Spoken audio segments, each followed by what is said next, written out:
মালয়েশিয়ার border control ও protection agency তাদের অফিসারদের বিরুদ্ধে কাউন্টার সেটিং প্রতিরোধে কঠোর ব্যবস্থা নিচ্ছে।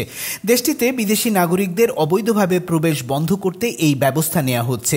মালয়েশিয়ার রাষ্ট্রীয় সংবাদ মাধ্যম বার্নামার খবরে বলা হয়েছে, কেবল সৎ অফিসার যাদের পূর্ববর্তী কাজের রেকর্ড ভালো তাদেরকে নিয়োজিত করা হচ্ছে এয়ারপোর্ট সহ নানান সীমান্ত চেকপোস্টে।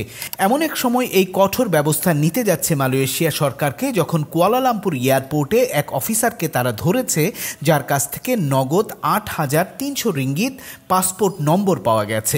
মনে করা হচ্ছে অর্থের যোগসাজশে বিদেশিদের ইমিগ্রেশন পার করাতে সাহায্য করছিলেন তিনি। একই অভিযোগে আরও ৪ অফিসারকে জিজ্ঞাসাবাদ করছে এজেন্সি। এসব ব্যবস্থায় মনে করা হচ্ছে ইমিগ্রেশনে বিদেশিদের প্রবেশে আরও কড়াকড়ি ব্যবস্থা নিতে যাচ্ছে মালয়েশিয়া।